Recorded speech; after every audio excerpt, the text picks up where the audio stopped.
What's all this fuss about? It's the new assistant professor, chief. He said he didn't want to be bothered. I reckon it ain't a GUID idea too. A GUID idea? Had they forgotten who's the head honcho o' this forge? Why'd ya numbskulls let this slip by?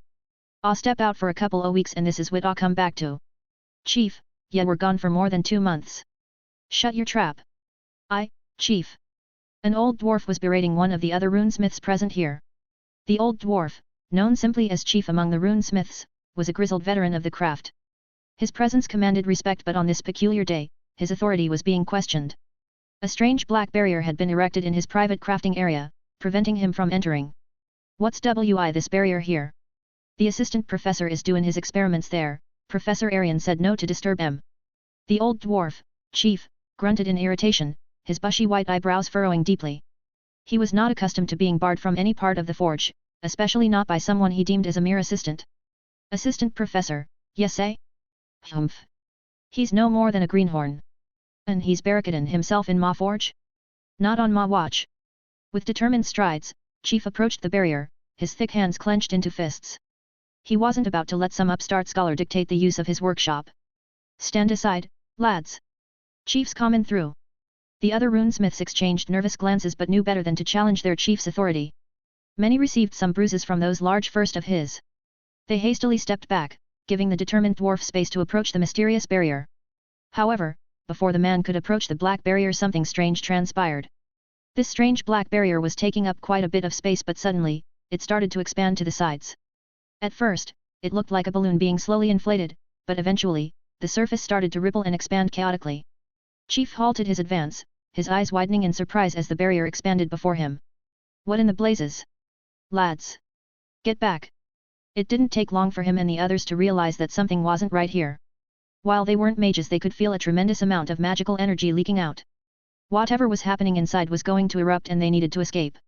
With a chorus of hurried footsteps, the runesmith scrambled to retreat to a safe distance and quickly grabbed various protective tools that would shield them from magical explosions. The barrier continued to swell and distort, its inky blackness pulsating with an otherworldly glow. Then, just as suddenly as it had expanded, the barrier popped. A surge of magical energy erupted upwards and collided with the forge's ceiling. The chief and the other runesmiths stumbled backward, shielding themselves from the debris that scattered in all directions. A shockwave was sent in all directions and rippled through the workshop. Luckily, most of the magical force was aimed up into the air where no living being resided. Chunks of stone and metal rained down upon the workshop as the magical explosion shook the very foundations of the building. The chief stood his ground through the chaos, his rugged features showing a scowl. As the dust settled and the echoes of the explosion faded away, the runesmiths cautiously emerged from their makeshift shelters. What they beheld left them dumbfounded. Where once stood a black barrier and an enclosed workspace, now there lay a gaping hole in the ground, surrounded by scorched earth and twisted metal. In the epicenter of the explosion stood a lone man. His clothes had all been burned by the magical eruption, but a few metallic parts remained, like the strange runic helmet that he wore. His whole body was covered by black soot and some strange runes emanated from the armor parts he was wearing. Wah! What in the name of the forge is going on here? Chief exclaimed, his voice tinged with disbelief and anger. The other runesmiths murmured amongst themselves, exchanging bewildered glances as they tried to make sense of the spectacle before them. None could comprehend how the man had survived such a powerful explosion unharmed, let alone caused it in the first place. Sorry. I want ye to kick this man ooto the institute, did ye see what he did to Meh poor forge? A few hours later Roland found himself in the vice-headmaster's office, with the forge master of the institute. The man was an older dwarf with a long white beard and a stern expression. Roland felt a hint of guilt and apprehension after his experiment had gone awry. It seemed that experimenting with dimensional runes and rifts was quite volatile. While he had succeeded in creating a prototype, he had gone overboard with a few settings, causing a magical meltdown. Forge master, please calm down, from what I heard it was an unfortunate accident. An unfortunate accident? There's a hole in Meh forge big enough to fit a dragon through. Roland decided to remain silent for the time being as he was unsure of what to say. He couldn't deny his responsibility for the massive explosion inside the man's forge, but fortunately, no one had been hurt. In a way, it was also this man's fault for taking such a long break. As someone responsible for the forge, he seemed to be absent far too often. Well, it doesn't really matter if they kick me out now, I've gotten what I came for, an explosion like that will not happen again. He thought to himself while the man continued to shout. With this breakthrough, a lot of capital could be made. There were no working magical prosthetic limbs that could work for non-magicians out there. It would take some time to refine it, but now that he worked out all the theory, implementing it would be easy. It was evident that this breakthrough in runic engineering, as confirmed by his newly gained title, held great potential. There was a strong possibility that this was groundbreaking technology, with potential applications beyond mechanical limbs. While initially intended for such prosthetics, Roland could envision its use in various other fields. Having devices react to a person's movements hinted at the possibility of creating another technology that he had been pondering over. Well, before I do that, I'll have to get out of here, but they might have me pay for the damages to their forge. His budget was large, but he wasn't sure if they gave him a fair price. The technology he created would probably take some time before it was implemented on a wider scale. However, he did make a mistake, and it was normal for the master runesmith to be angered. His mind was made up, and Roland decided to take responsibility for the accident that he caused. Forge Master, I apologize for the damage caused to your forge. It was indeed unfortunate, and I take full responsibility for it. I assure you, I did not intend for things to escalate to this extent, and I am fine with reimbursing you for all the damages. The Forge Master grumbled, clearly still upset, and quickly responded. Ya mages are all the same, thinkin' ya can fix all your problems wi gold. It seemed that the Forge Master was unwilling to relent and sought a different form of punishment, likely involving Roland's dismissal from the institute. Under normal circumstances, he would be fine taking it, but the situation with his sister made it an unacceptable option. Now, Forge Master. Please calm yourself. I've noted your complaints, how about you let me chat with Assistant Professor Wayland for now? Before he could come up with a good enough rebuttal, the Vice Headmaster decided to intervene. The old mage was a good listener and seemed to be neutral about his situation. Soon, the angry dwarven craftsman was instructed to leave the office, allowing Roland to have a private conversation with the Vice Headmaster. Roland knew that according to the rules, this man and the headmistress had the power to make a decision. Then if things escalated further, another hearing was also a possibility. Assistant Professor Wayland, I understand that the incident in the forge was unintentional, but it cannot be denied that it resulted in great damage. The Forge Master is adamant about taking disciplinary action against you, and I'm afraid that I also agree. Luckily, no one got hurt, but what if they were? It appeared that the Vice Headmaster intended to indict Roland for the potential danger he had caused to the workers, rather than focusing solely on the actual damages that had transpired in the forge. He had to acknowledge the seriousness of this situation.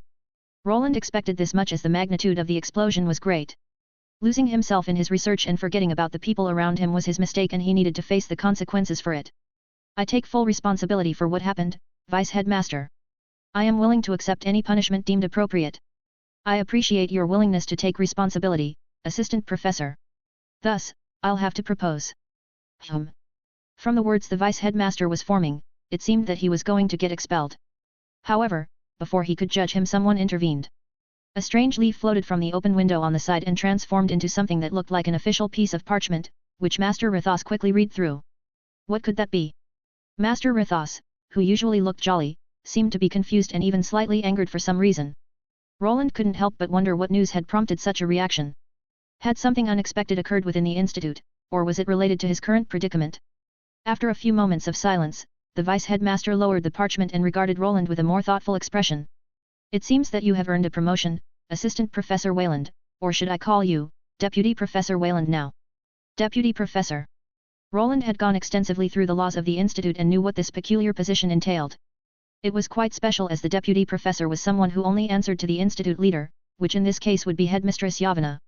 This spot had remained vacant for a while, and for some reason, he was given it. It seems so. It would be better if you report to the headmistress with this issue. As the Vice Headmaster, I'm unable to punish a deputy professor, that is something only the headmistress can decide now.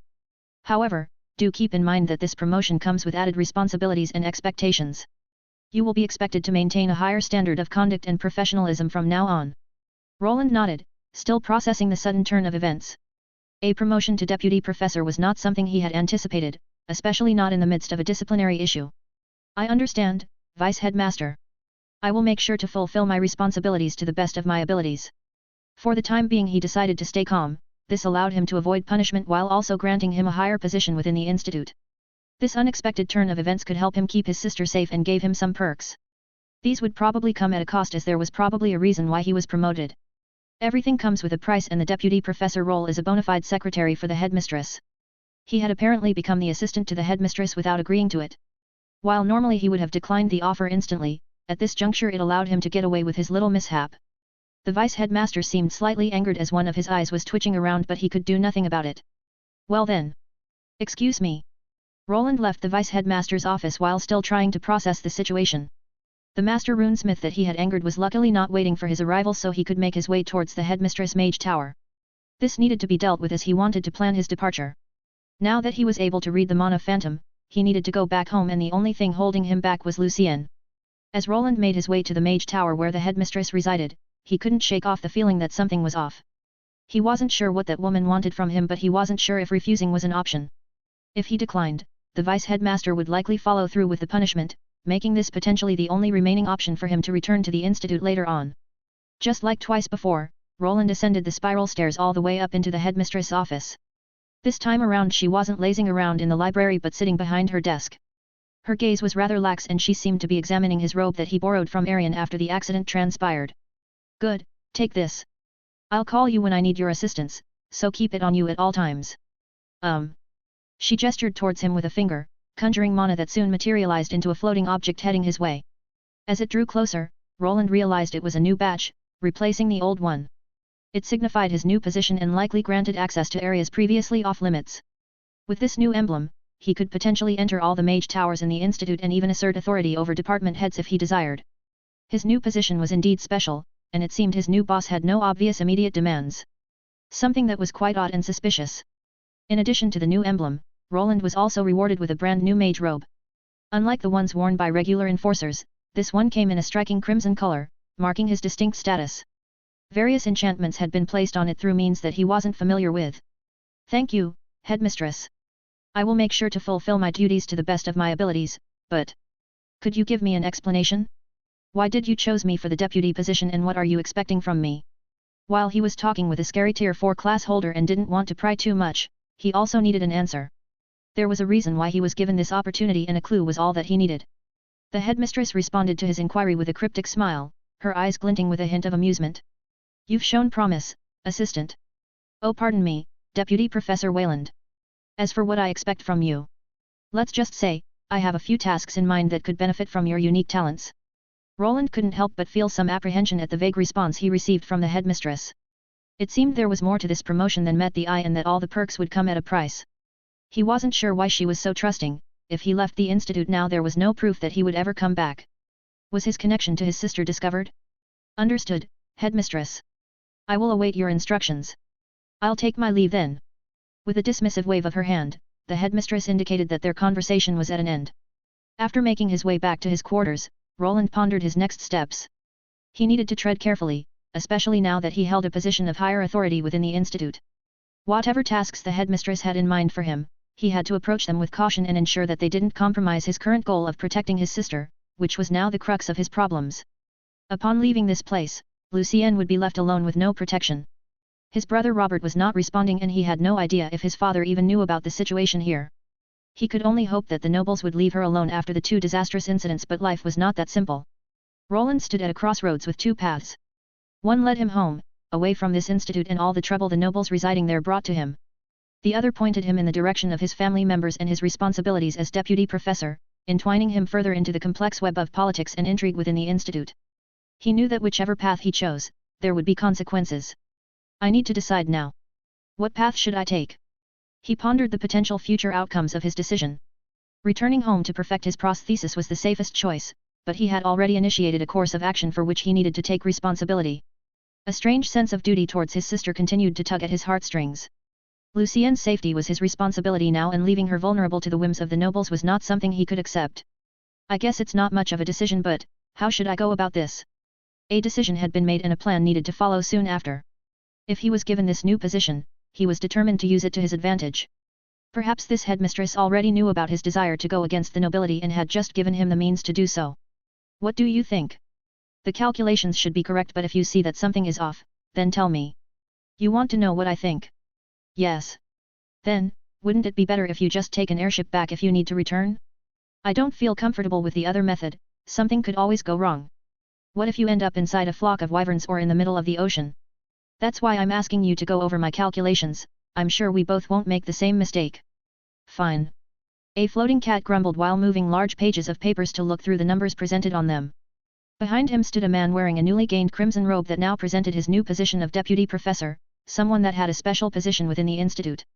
It seems correct to me, you should come out at those coordinates, but why do you wish to place yourself in danger? Doesn't this seem a bit too extreme? Perhaps, but I don't have the leisure of time. Time. The floating cat raised an eyebrow, its tail twitching with curiosity. You are always in such a rush, are you in some sort of hurry, or trouble? Roland hesitated, reluctant to divulge the complexities of his chaotic life to his friend. While Arian was aware of certain aspects, he remained unaware of critical details such as Lucienne being Roland's sister or his role in the demise of 3 higher-tier knights during the recent dungeon incident. The Institute had decided to craft a narrative, portraying the events as if a formidable monster had emerged within the dungeon. They would blame the disappearance of Professor Ulfine on it and not even mention the Baskerville Knights. Well, let's just say that I have some urgent personal matters that need attending to. You probably don't want me to bore you with the details. The cat's eyes narrowed again as he tried to decipher the hidden meaning behind those words. The two had known themselves for a while and he could sense that there was something that Roland wasn't telling him. Nevertheless, he was not one to push for answers when others were trying to change the subject of a conversation. Personal matters, you say? Very well, I won't pry into your business.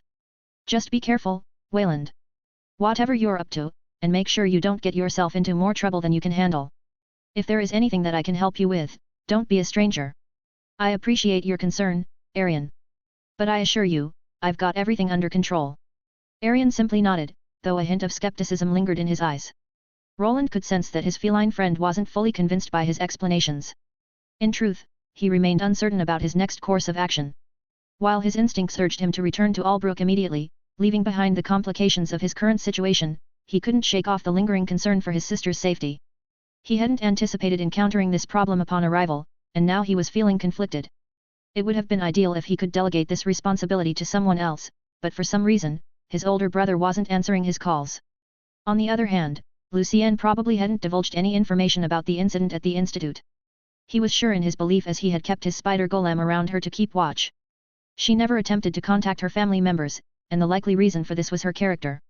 She appeared to be the type of person who didn't want to burden others with her problems and instead kept everything bottled up inside.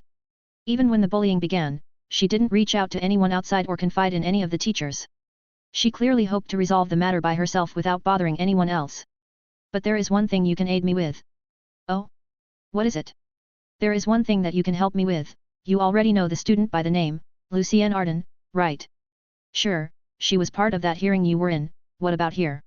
Yes, her. Could you watch over her while I'm not here and inform me if something out of the ordinary happens?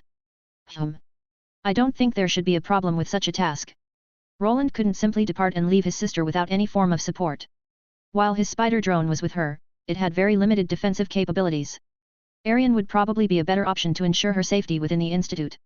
He didn't believe that she would be put in harm's way, at least not until Viola Castellane arrived back from her suspension. It had been nearly 5 weeks since Roland's arrival, and the girl remained barred from returning for almost a month. This provided him with some time to craft a thorough plan and repair his armor, which had begun to fail him. Great, I'll leave her up to you then. You'll be easily able to keep watch thanks to one of my golems and the many more that are going to be placed throughout the Institute. Quite, was that a perk of becoming a deputy professor? It seemed that Arian was about to push the issue further but quickly decided to change the subject. I'm not sure, Thorn seemed to like the idea and they finally decided to go ahead with it. Roland's monitoring devices were eventually approved by the Institute, but in truth, it was all thanks to the headmistress, who had the final say in the matter. Many other faculty members opposed the idea, fearing it would infringe on their privacy. However, with the excuse of the numerous recent strange incidents, their objections were disregarded in favor of implementing the runic camera system.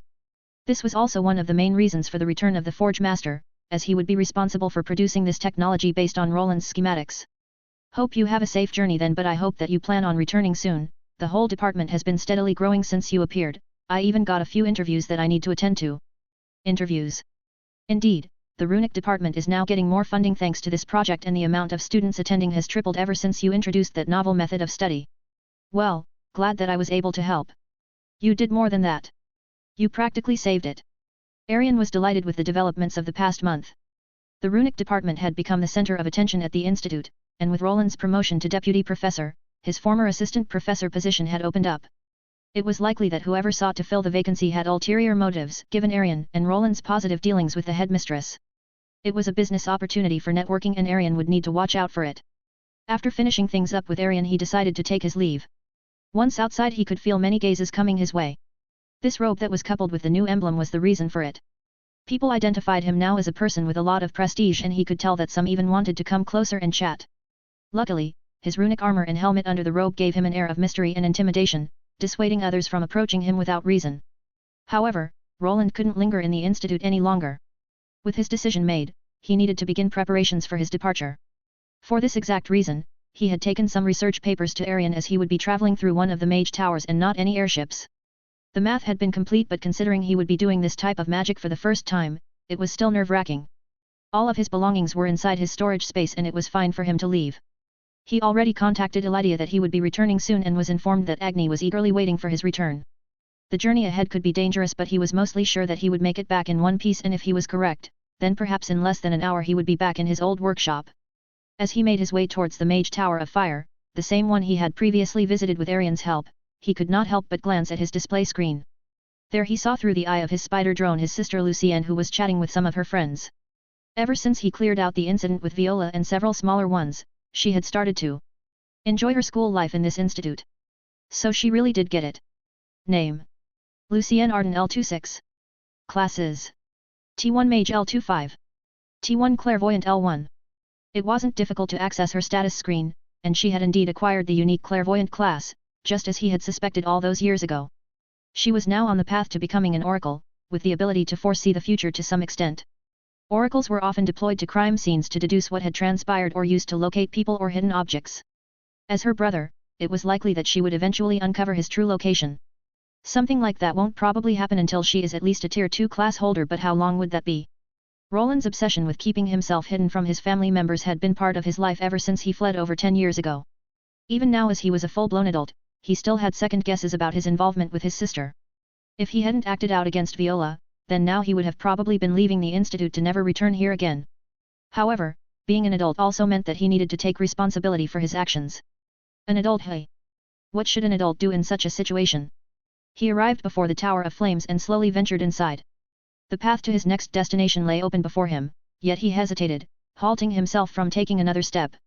There were lingering concerns weighing on his mind, ones that extended beyond just his sister to his brother Robert as well. It had been a large amount of time since their last conversation, and even he was starting to worry. Robert had made the decision to journey northward into the war-torn zones where the three nations frequently clashed. To make things worse, it was an area teeming with dangerous creatures. It was a place where one could sharpen their combat skills, but also where one could swiftly meet their demise. Nevertheless, given that he was the son of a decorated general, Roland anticipated that he would have a fair amount of assistance. Or could Daddy Dearest have had some enemies that would target his son? The possibility was there, but he wasn't really in a position to help. Heading there would do no one any good, and his presence could only make things worse. His other contact that had previously held the Runic Department Assistant Professor title, Lucille de Vere, was nowhere to be seen either. He wanted to get to the bottom of this mystery, but there was only one way, and that was through his sister. While Roland and Lucienne were half-siblings, Robert and her were true ones. They both came from Francine, the second wife, who was very overprotective of her children. If something happened to Robert, then she would probably know. Going through his sister would perhaps offer him some sense of closure. For that to happen, he would need to confront her, which was the crux of the problem. If I add my previous years, I would be over 40 now. What am I still afraid of? It had been many years since his last interaction with his father and his other siblings. The home that he left behind was not something that he missed. There was also the failed assassination attempt that prompted his initial escape, but as things stood now, he had grown in strength. Confronting his old fears wasn't easy, but he needed to get past this old trauma and face reality. The longer he hesitated, the worse the situation could become. Am I really going to do it? He stood before the platform that would transport him to a higher level of the Mage Tower, but decided to turn away. After retracing his steps outside, he made his way toward the park area where students often gathered to rest. There, a small spider drone awaited him, its temporary owner arriving out of breath as she had chased after it. With her were a few other female students who shared the same dorm room, and all of them stopped the moment they noticed his conspicuous form. Why did you suddenly run off? Oh, Assistant Professor Wayland, good day. Good day. He replied to them, but had only intended for his sister to arrive here.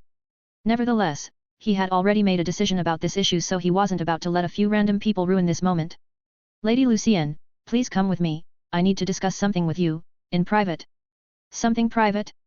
Lucienne's brow furrowed slightly, puzzled by Roland's sudden request. She exchanged a glance with her friends, who shrugged in confusion, before turning her attention back to Roland. Sure, Assistant Professor Wayland. Following the Viola incident, Roland had managed to earn her trust to some extent, especially after saving her during the dungeon explosion. She and her friends held a favorable opinion of him and were unaware that he was actually her brother in disguise. Return to your classes and inform your teachers that Lucienne might miss some of her classes. If they ask for a reason, just say that the deputy professor needs to discuss some urgent matters with her. All right, will do. Her friends nodded in understanding and quickly dispersed, leaving Lucienne alone with Roland. She followed him without question. Curiosity was evident in her gaze, but he decided to head to a certain place in silence. There was a reason that he lured her into this garden where the entrance to the headmistress tower was, as it also happened to be the palace where his own office was. There was another perk of becoming the deputy professor, and that was that he received a place of his own. With his badge that had the depiction of a large tree on it, he could open a path to a hidden location. It wasn't far from the gazebo he used to enter Yavana's tower and didn't look any different from a tree's. However, once he approached and injected some of his mana into the emblem, the entrance started to shift. The once ordinary-looking tree shimmered and transformed, revealing a hidden doorway leading into a spacious chamber. Roland gestured for Lucienne to follow him inside, where they were greeted by mostly old books and cobwebs. You'll have to excuse me for the way this place looks, I haven't had the time to tidy it up. Please, have a seat. Lucienne hesitated for a moment, glancing around the dusty chamber with a mixture of curiosity and wariness. Despite its neglected appearance, there was an air of mystery and importance to the place that intrigued her.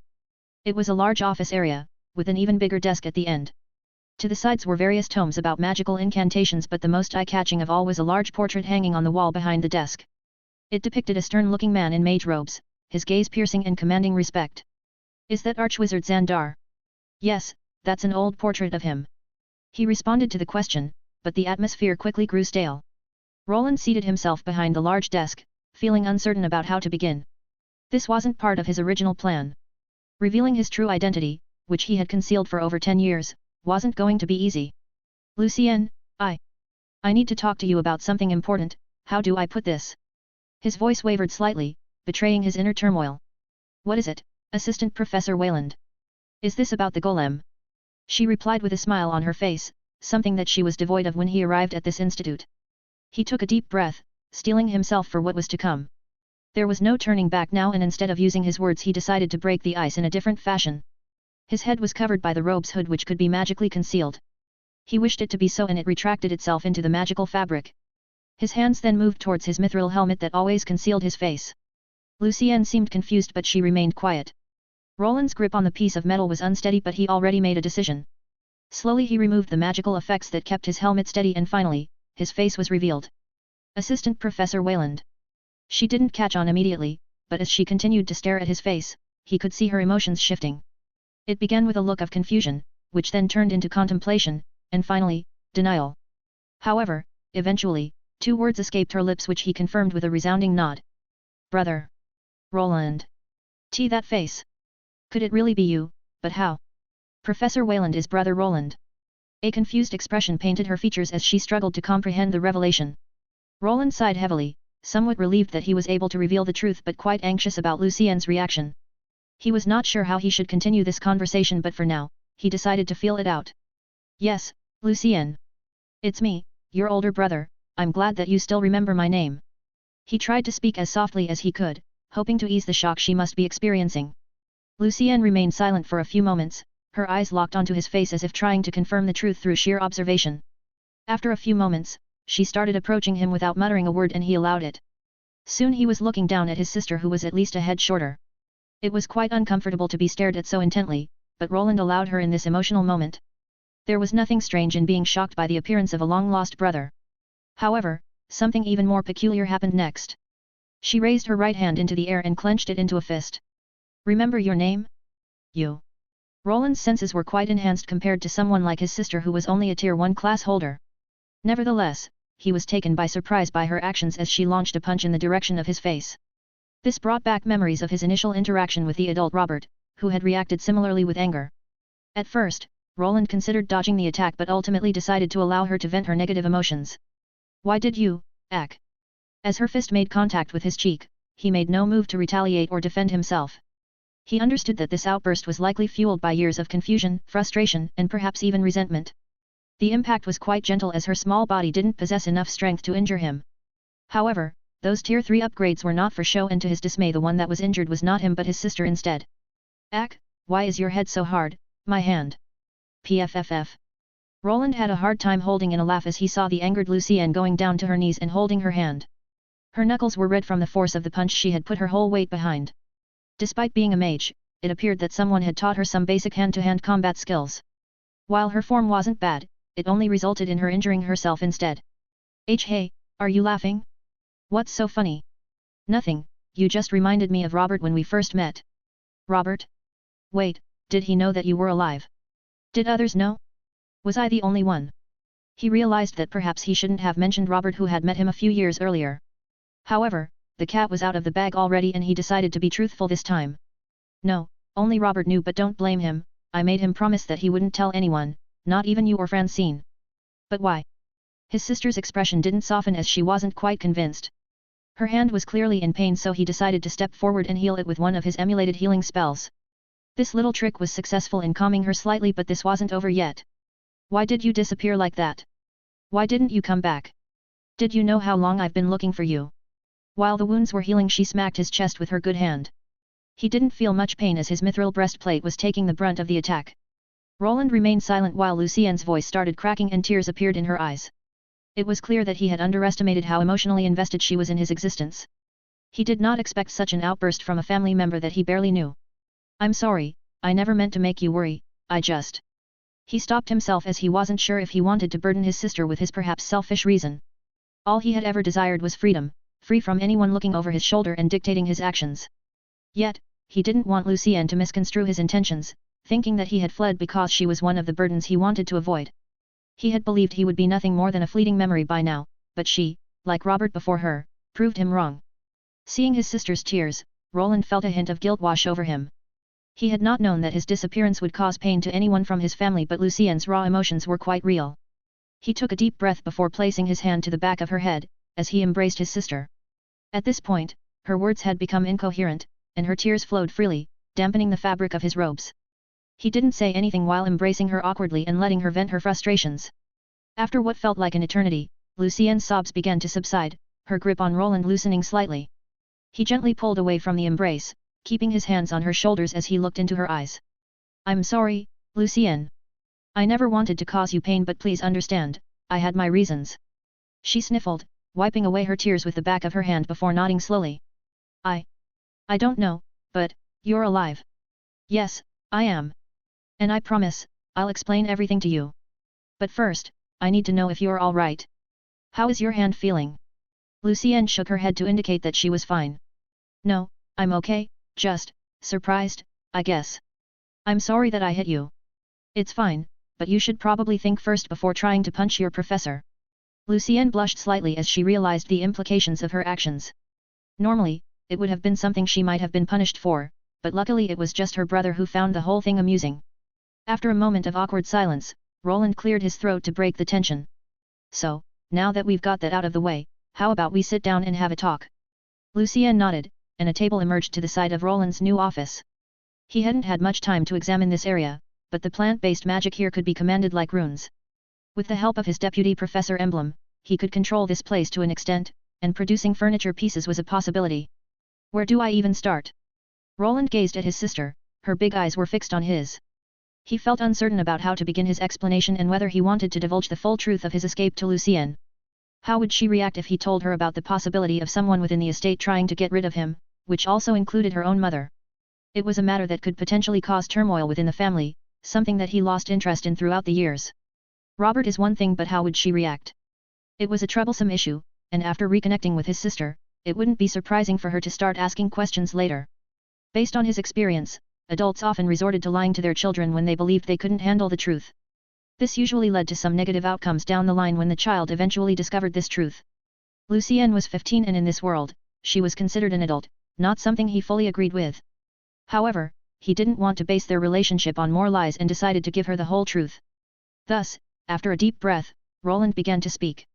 He chose his words with care as he recounted his journey and the reason for his disappearance. Lucienne, there were several reasons for my disappearance. If you are willing to hear me out, I'll explain everything, but this could take a while, so have some tea. Oh? Tea, thank you. Lucienne rescinded in surprise as some snacks along with a tea set floated up from the side. While this had been a decision he had made recently, he had made some preparations for such an occasion. Having some treats and tea on hand would help to ease the tension and create a more comfortable atmosphere for their conversation. Roland poured them both a cup of tea before settling back into his seat, gesturing for Lucienne to do the same. All right, I guess I'll start with the beginning. I'm sure you are aware of the city of Kerwin, that's probably when it all started. He paused for a moment, gathering his thoughts before beginning to recount his story. The tale was already lengthy, so he opted to bypass his childhood within the estate. However, he did share with her the primary motive for his departure, to persuade his father to permit him to pursue a career as a runesmith rather than as a knight. An escort knight did that. Well, he wasn't a knight yet but, yes. Luckily I had some help back then, I'm not sure if I would be here if not for that adventurer party. He arrived at the crux of everything rather fast. There wasn't much happening in that city. At first, he found himself stuck living in a chilly old shed. However, he swiftly joined a friendly adventurer party and managed to persevere. This inadvertently caused his hidden guardian, whom he was aware of, to become infuriated, as he was stuck watching over a seemingly noble brat. To this day, he wasn't certain if this was a scheme orchestrated by the man himself or if he was coerced by an external force. But if you weren't sure, then why did you leave? Why didn't you just inform someone? I'm sure father would. Would he? I'm not entirely certain, but at the time, it didn't matter much to me. It was simply an opportunity I seized. Returning to the estate was never my desire, I just wanted to have freedom and this was the best opportunity for it. I see, so that's what happened, but how did you end up here? As a professor? Was it because of me? His sister was smart and she was able to put a few things together. It was strange for him to appear at the institute for no reason and she could assume that he was here to help her out. Well, while I anticipated you becoming a student, I hadn't planned on becoming a professor here and I wasn't planning to reveal myself either. Things sort of unfolded in a way, that I just had to change my plans. Was it because of Viola? He hesitated, reluctant to admit it. Getting entangled with Viola and her family meant that he had acted to protect his sister. Lucienne would blame herself for any repercussions of this situation, and disclosing that he was attacked by 3 knight commanders inside the dungeon would only exacerbate her guilt. However, the gravity of the situation couldn't be ignored.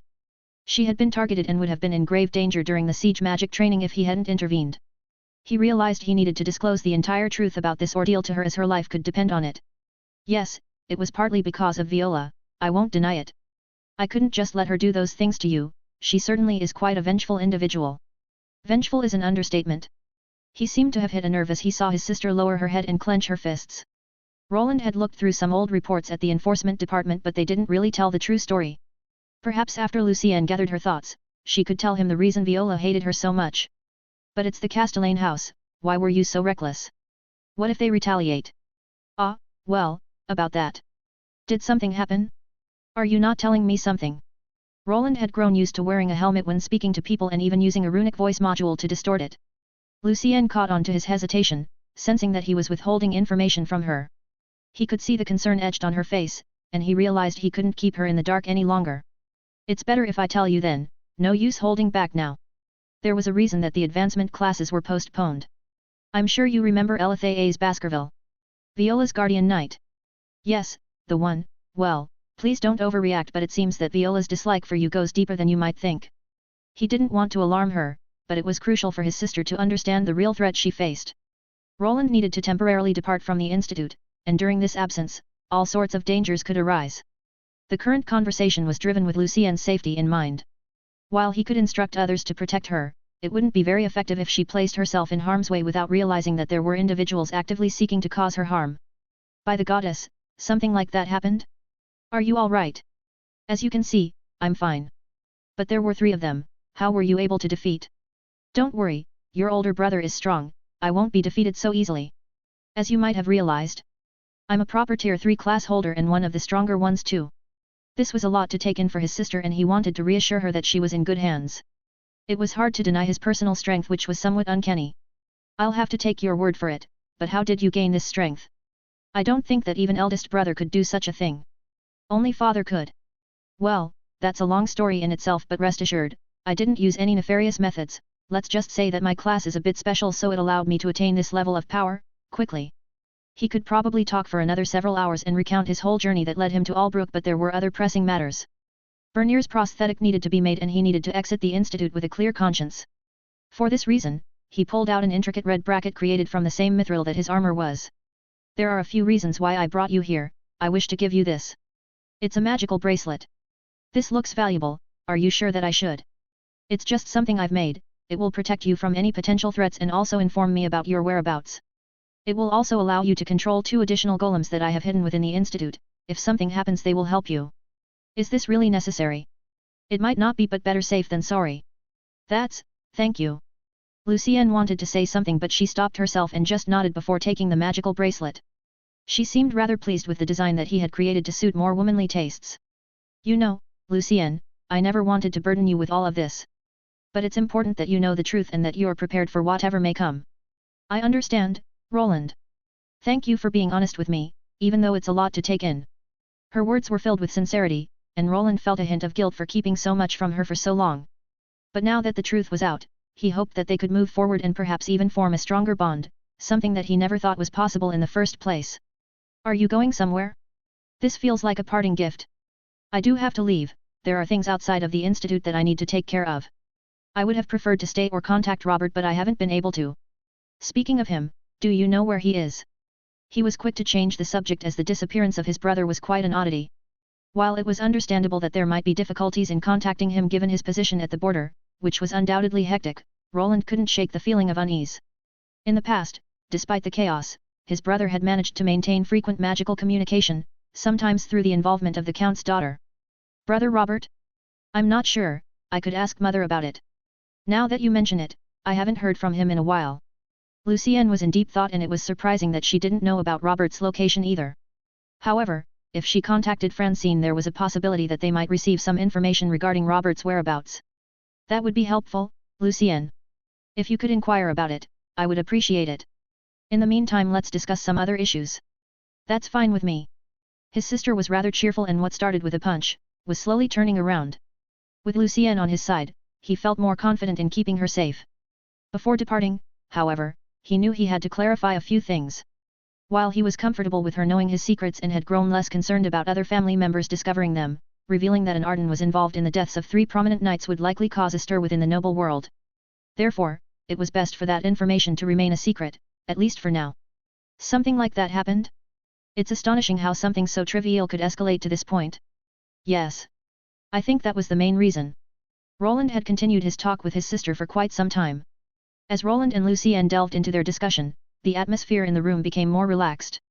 He found himself opening up more than he initially had planned and shared some details about his life in Albrook. Lucienne, in turn, shared stories of her own adventures at the institute and the challenges she faced as a budding mage. There they arrived at one faithful day where her luck was turned around and a royal was to blame. So to summarize, a prince that Viola might have fancied had offered you a rose. Yes, I think that was probably the reason.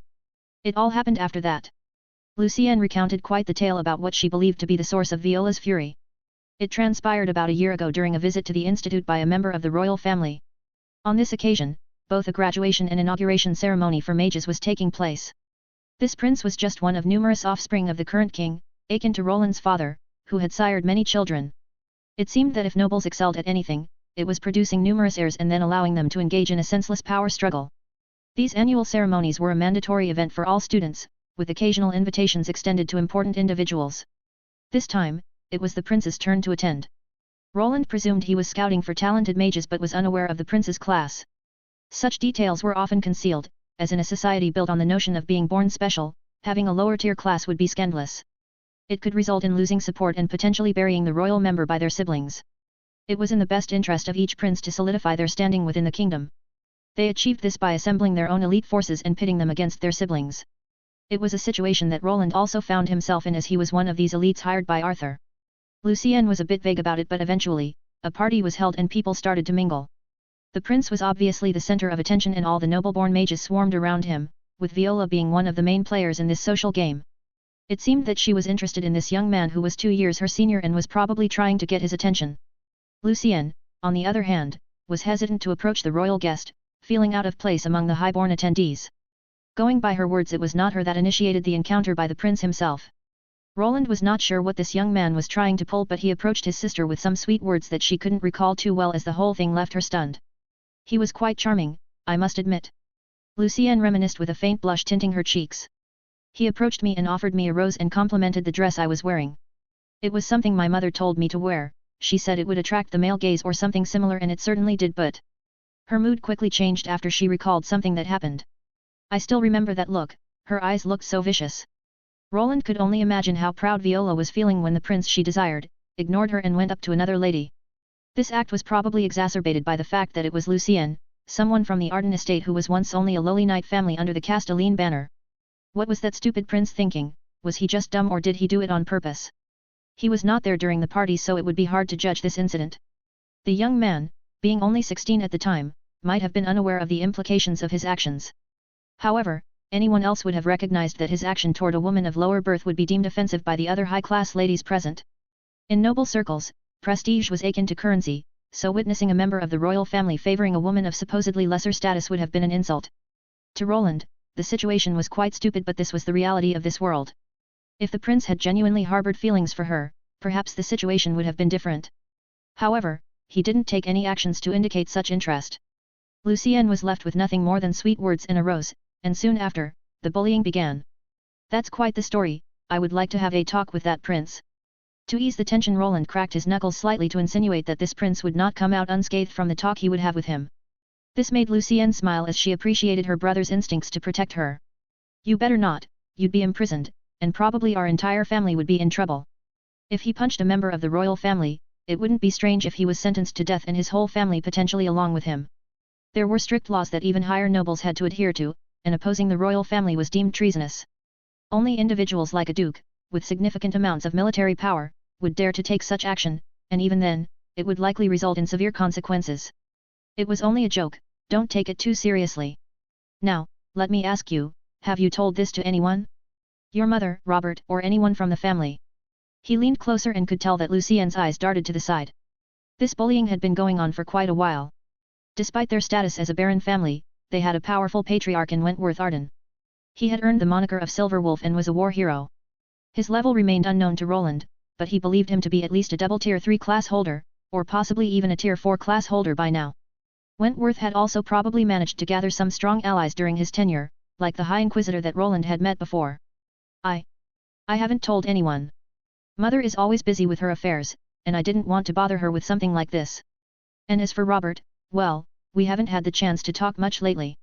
I thought as much. I'm sorry. It was a peculiar feeling to encounter someone who behaved similarly to himself. Roland knew that it was probably best to call for help in a situation, yet he couldn't help but empathize with the reluctance. However, despite their similar demeanor, their motivations differed. Roland's reluctance to trust and rely on others stemmed from a desire to handle things independently, whereas his sister's reservation to seek help was fueled by a reluctance to burden anyone and a tendency to internalize her struggles.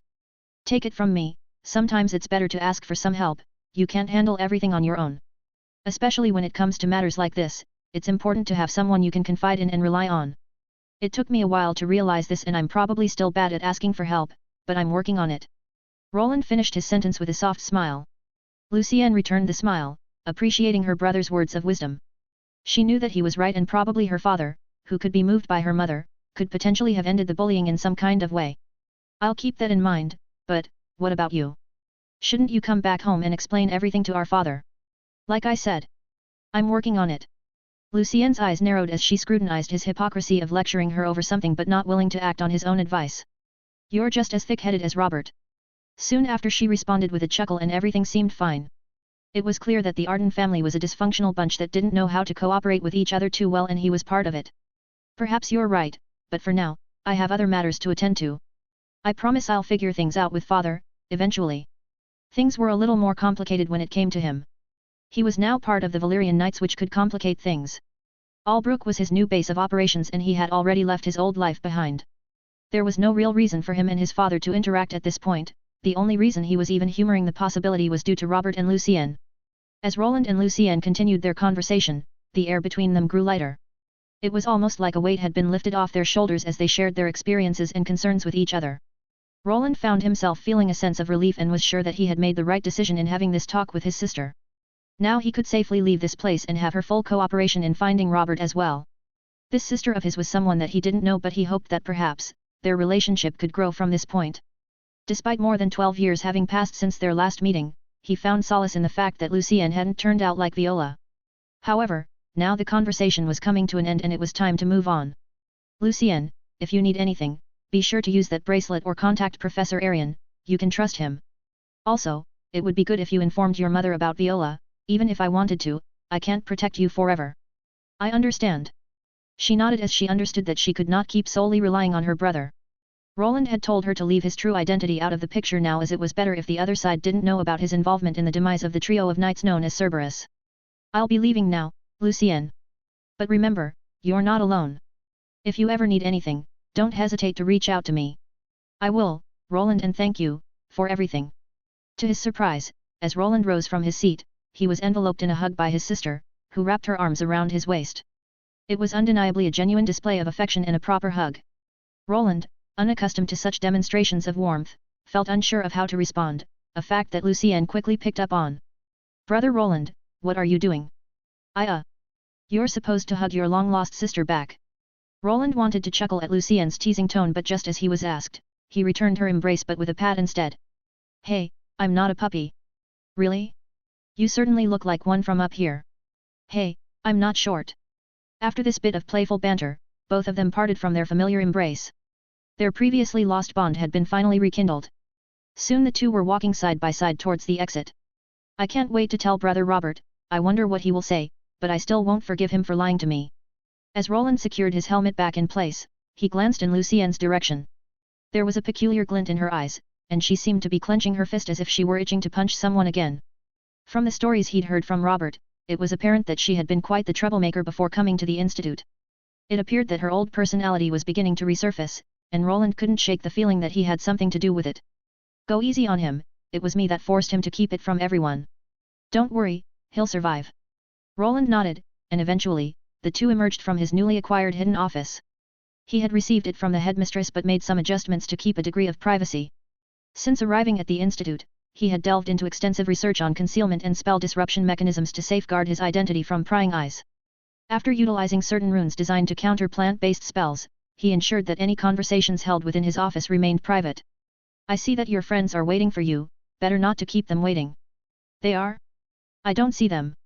All of them are behind that large tree. He didn't point at it directly but only indicated it with his head. Lucienne followed her brother's gaze, and indeed, there was a large, ancient tree standing just a short distance away from them.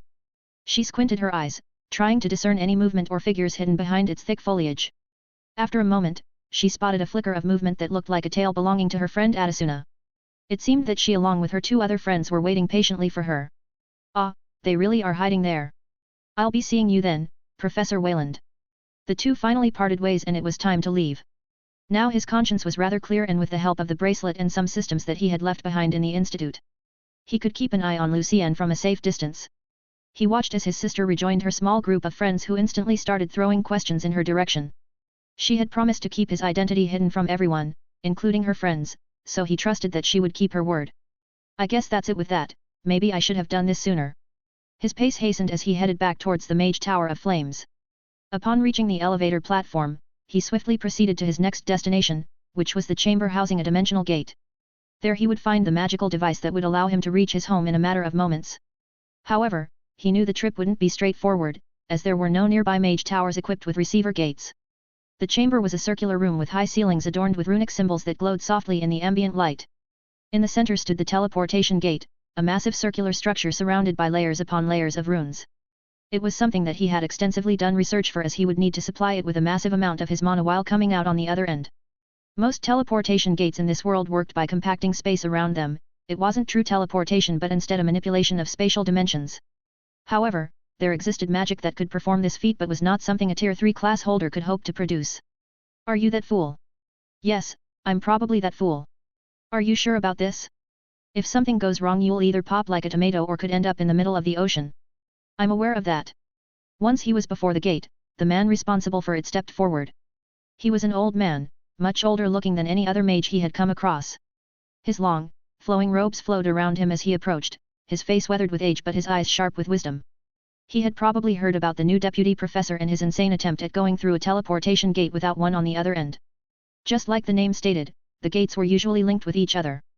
They locked onto a predetermined trajectory, which the dimensional spell then followed. Without a fixed destination to lock onto, traversing through spatial space was somewhat dangerous. While theoretically possible for a skilled mage to form a course once inside, it was a gamble that most weren't ready to take. Well, it's your funeral, I hope the headmistress picks a better deputy professor next time. I won't die. Just unlock it. Humph. The man grumbled under his nose while Roland got ready for the jump. Roland was one of the few mages proficient in runic magic capable of executing this transition. Together with Arian, they had devised a device to facilitate his transportation. The jump would land him close to Albrook, high in the sky, from where his journey would continue. With a deep breath, Roland focused his mana, channeling it into the runes etched on the surface of the gate. The magical energy surged through him, pulsating with power as he prepared to activate the teleportation spell. The mage tower backed the gate, so he didn't need to use up much energy, and soon the runic gate was shimmering with brilliant light. Maybe the headmistress wasn't wrong. The old man commented from the side as he watched Roland activate the gate without the need for the side console. He usually used this device to connect two gates, but the new deputy could do it by hand. The air crackled with energy as the spatial distortion began to form within the circular structure of the gate. It was a mesmerizing sight that looked like a swirling vortex of liquid light. Without hesitation, Roland stepped forward, bracing himself for the intense sensation of displacement that would accompany the jump. As he passed through the threshold of the gate, he felt a sensation akin to being pulled in all directions at once. It was disorienting, like being caught in a whirlwind, and suddenly, he was gone. I wonder if he made it. The man was left alone in the dimensional gate chamber and quickly returned to duties. The fate of the man that just stepped through was not his concern. However, if he did make it through in one piece, it would become a nice conversation starter among the mage circles he frequented. Banner ad, Tarnished the Iron Frontier Steampunk Western User ad. Banner ad, Legend of the Rune Forger A Dwarven Progression User ad. What do you want? Stay back. I don't think we will. Now, how about you make this easy for everyone and just come with us? A large group of rough-looking individuals was surrounding a carriage. Two armored men were standing before the door to this carriage, their swords drawn and ready to defend whoever was inside. On top another two could be seen, holding longbows and ready to fire. Inside the carriage sat a young lady, her face filled with tears and an expression of uncertainty. She clutched onto a pendant around her neck while her body trembled. The group that looked like bandits spread out to let a person through. He was a burly-looking man with a scar running down his left cheek, wearing ragged clothing that indicated a life of hardship. He had a menacing aura about him as he approached the guards, a cruel smirk playing on his lips. Well, what do we have here? Seems like we've stumbled upon quite a little treasure, haven't we? The man's voice was gruff and filled with malice as he eyed the guards who were defending the carriage. Though he couldn't see the girl within, her weak sobbing echoed from inside. The guards tightened their grip on their swords and were ready to spring into action if necessary. You won't get away with this. We'll defend the young lady with our lives. Strong words for soon-to-be dead men, but how about we make a deal? We just want her and what's inside, nothing more. All of you can leave, so don't be stupid, I'm sure you have families that rely on you. Just walk away, and no one will ever know. The guards exchanged uneasy glances, knowing that they were outnumbered and outmatched. The bandits had them surrounded, and their leader seemed confident in his ability to take what he wanted by force. However, numbers alone didn't dictate the outcome of a battle, and upon closer inspection, the bandits didn't appear particularly strong or even healthy. Retreating now would also have severe consequences. Failing to fulfill their task could potentially make them into wanted men and they would have to flee the entire region. I will repeat again, stay back. We will not bargain with bandits. The guard speaking was older than the other three and wearing a more defined piece of armor. His voice was firm and it didn't let a smidge of fear through that was slowly bubbling up. The man was determined to protect the young lady, even if it meant facing these bandits head-on. Stubborn fool, kill them all. The bandit leader smirked widely at the response as if he didn't care. With one swift motion, he drew his sword, which was a damaged blade coated in something more than just rust. The other bandits knew that the moment the blade was pointed forward it was time to charge forward.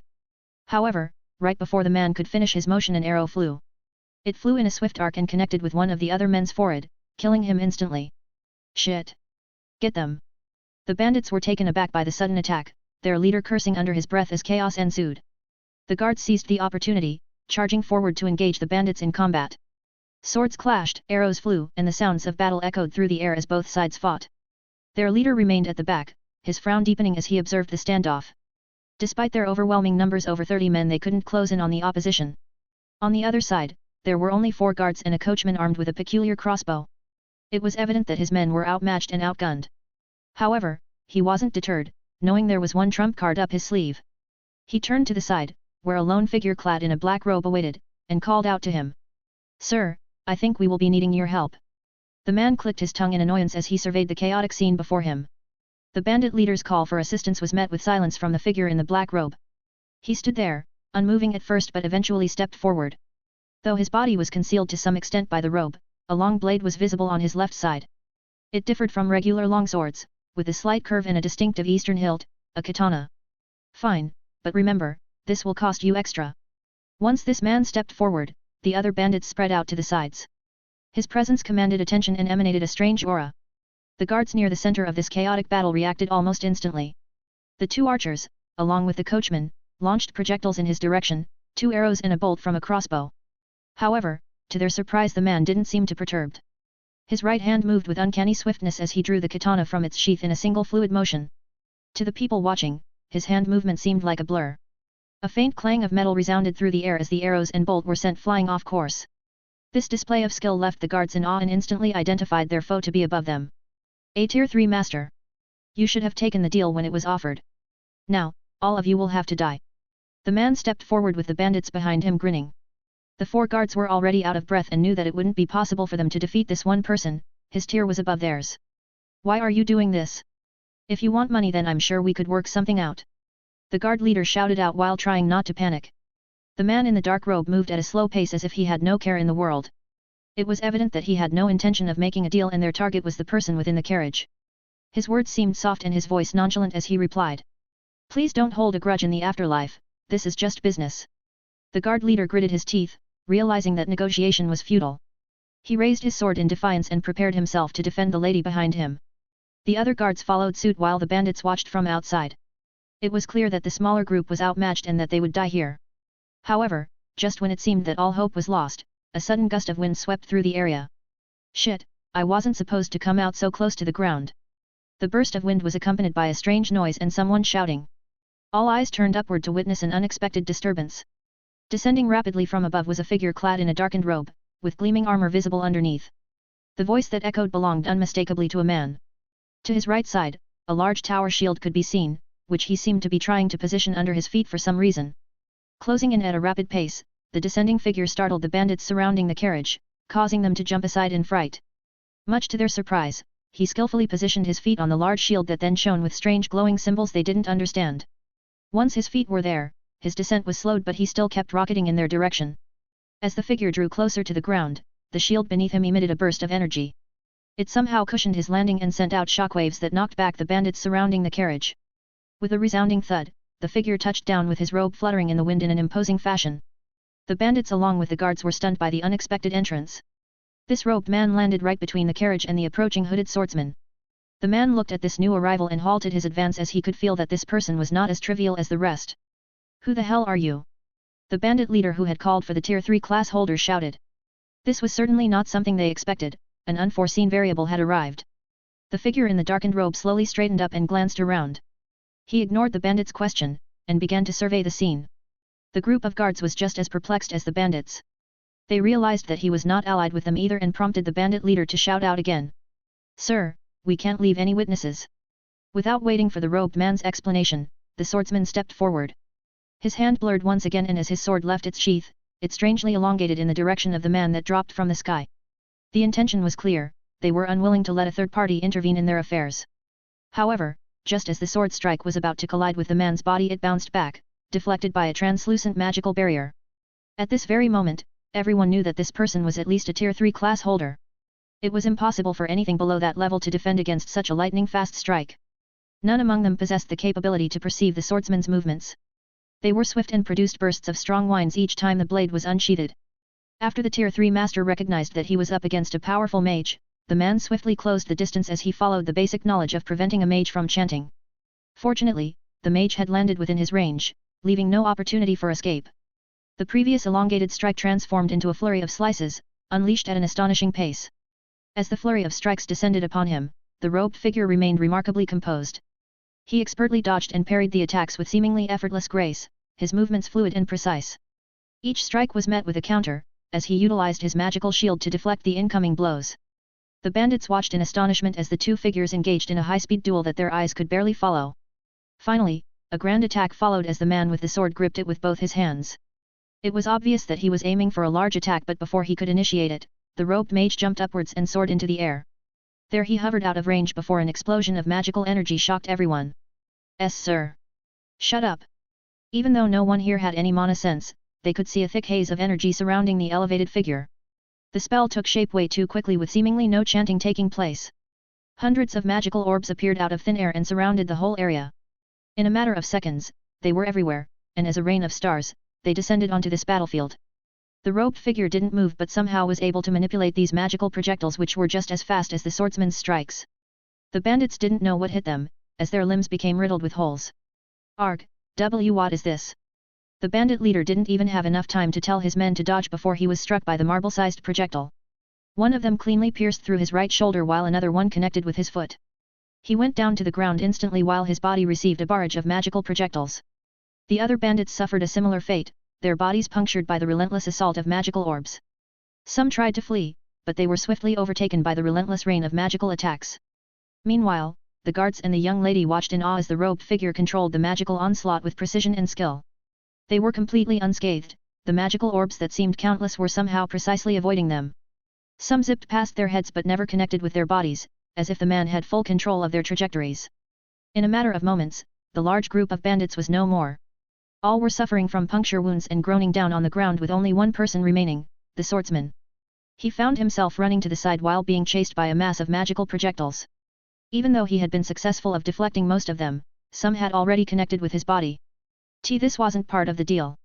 The man was fleeing for his life, his earlier confidence was now replaced with fear and a drive to survive. The robed figure remained suspended in the air, his gaze fixed on the retreating swordsman. He stretched out his hand in his direction and suddenly another mass of magical projectiles started to appear. They converged in the direction of the running man and quickly blocked his path of escape. As the swordmaster stumbled to a halt in an attempt to prevent himself from going any further, the mage clenched his hand into a fist. Instantly, the mass of glowing orbs descended upon the man who tried to escape. What had begun as a rain of magical projectiles transformed into an avalanche of energy beyond the man's comprehension. Despite deploying all of his defensive skills, he was unable to deflect and dodge all of them.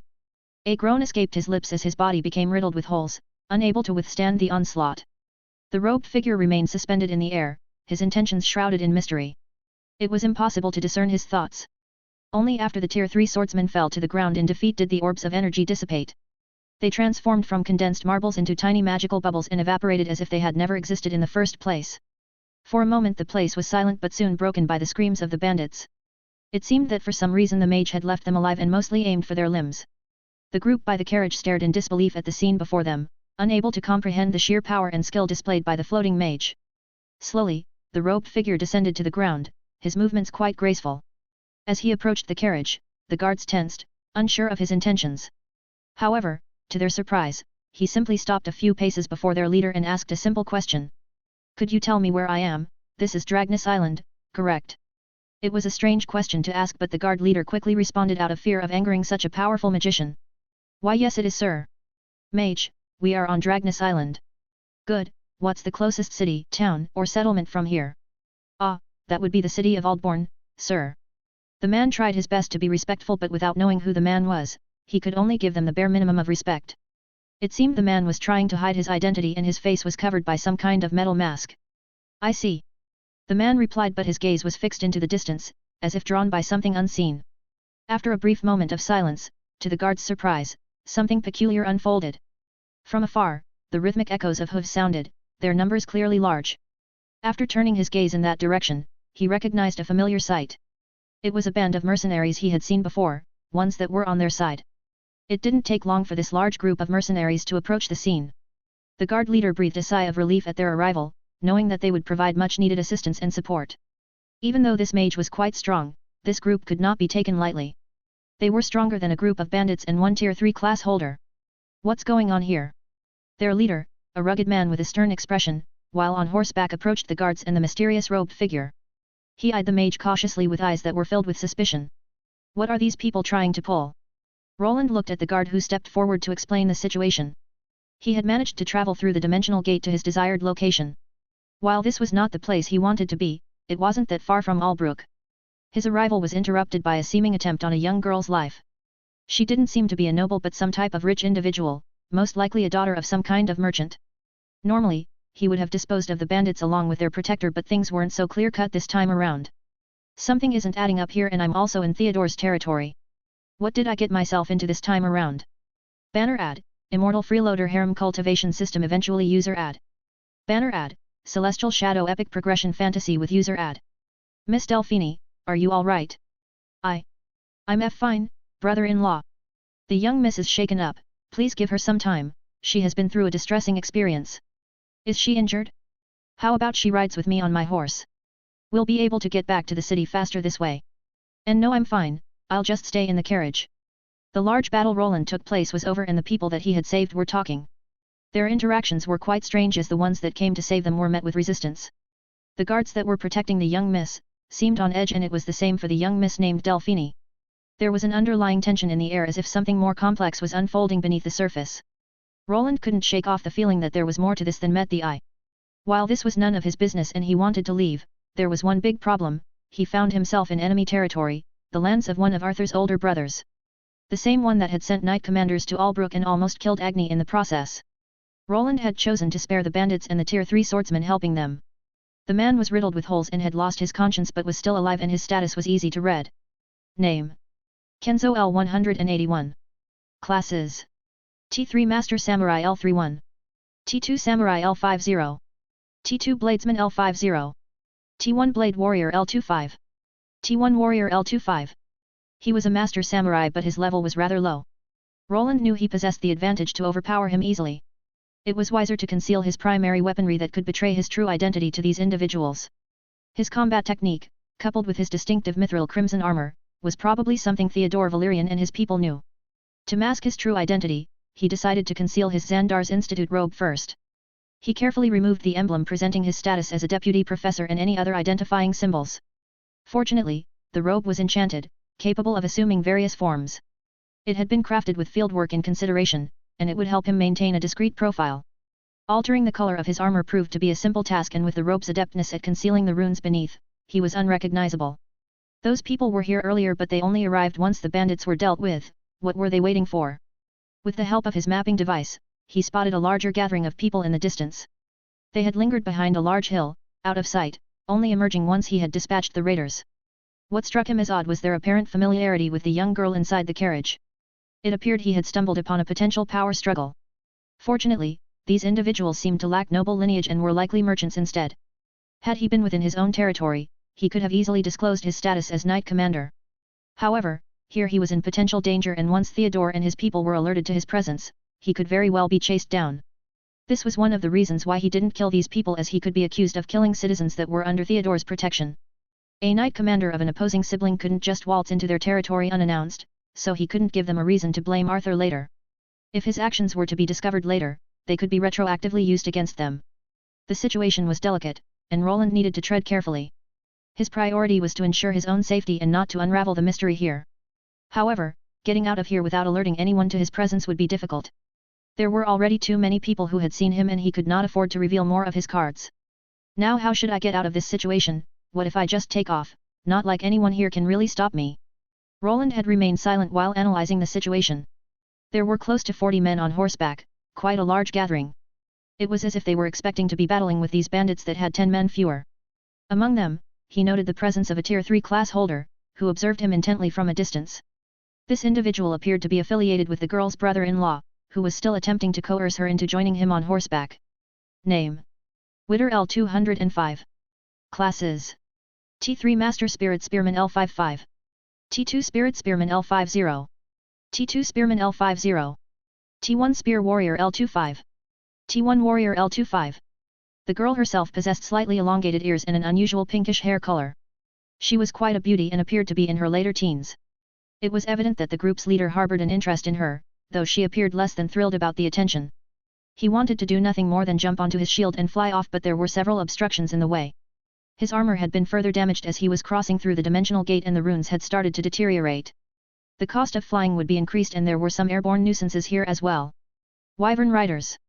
I heard that the Valyrians utilized them, but it's the first time I've seen one.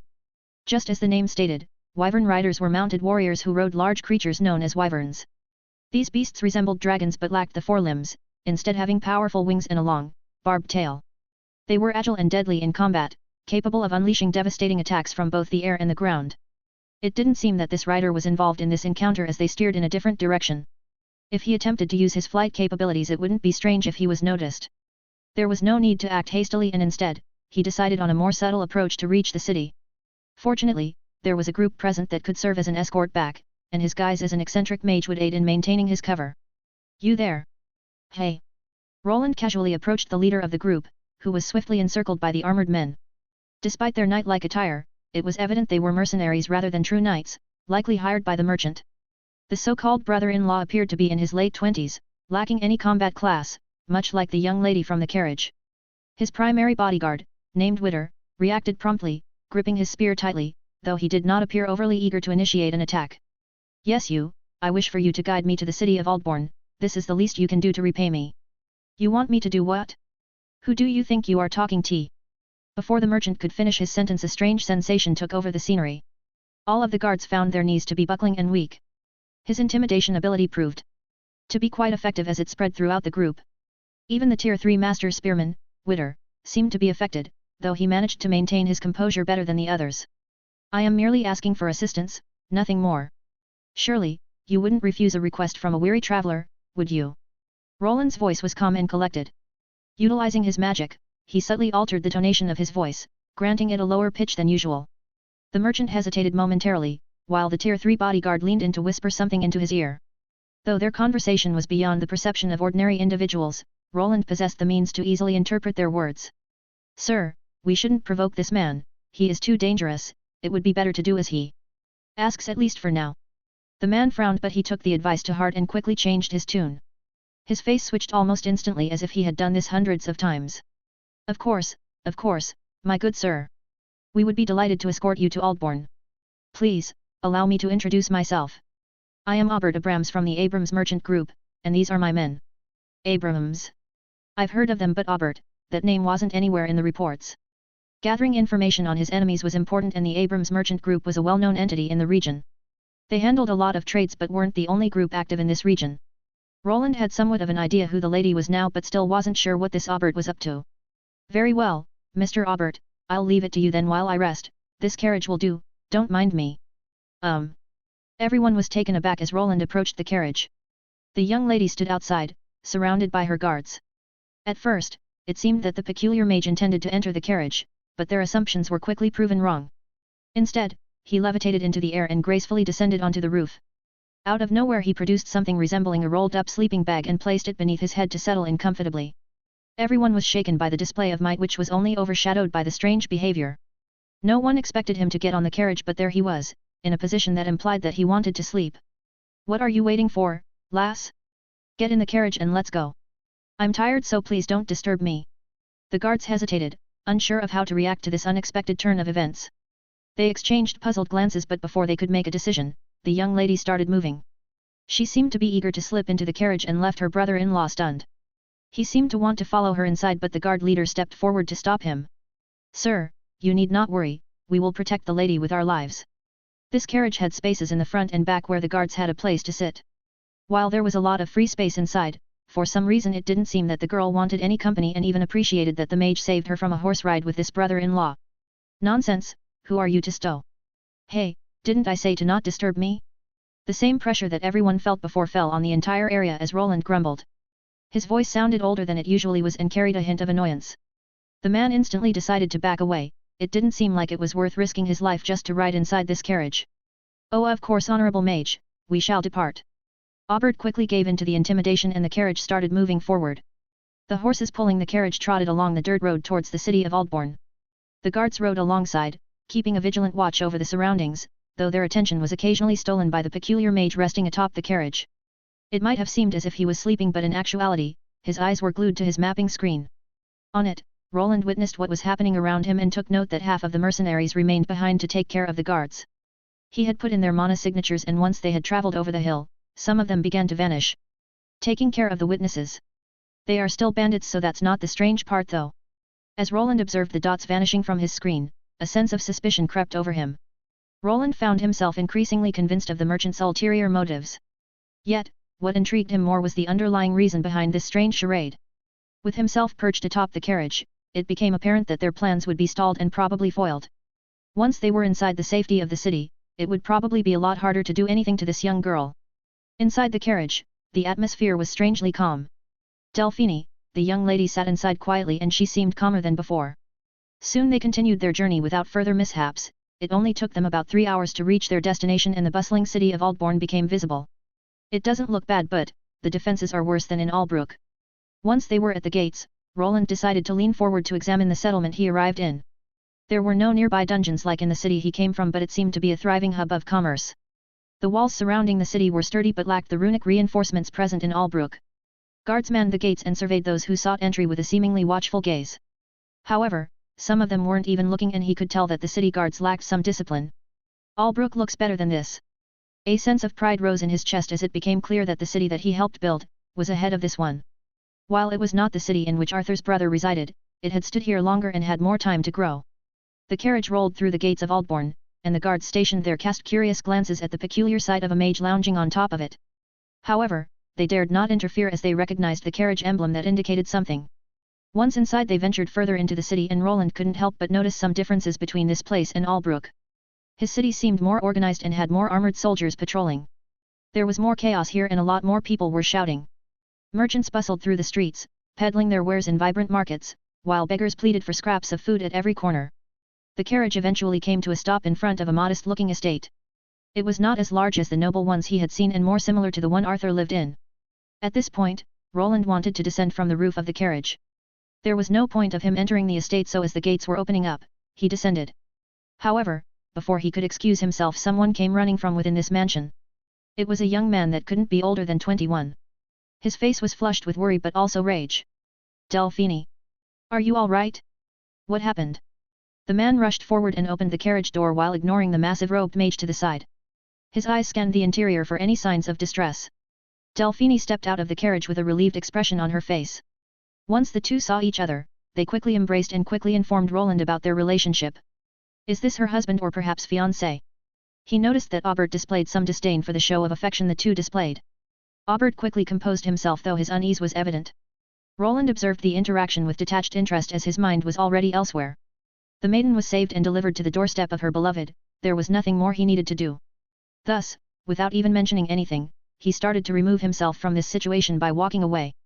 Please stop. However, before he could leave, the previously quiet girl called out to him and attempted to show her gratitude. He was surprised to hear the timid voice calling out to him. He halted his steps, turning back to face Delphine, who seemed to be struggling with her words. Her cheeks flushed slightly as she gathered her courage. I just wanted to say, thank you. Thank you for saving me back there. She stuttered like before, but this time around it didn't seem as forced. The man who was embracing her let up and quickly faced him and started talking. This sir saved you? Could I ask you for your name, sir? On my family name, I would. Roland interrupted before the man could finish his sentence, as he knew where this was heading. The man would probably try to invite him into the mansion and then give him a monetary reward or even offer him a job. While more money was great, he was not someone that craved it anymore.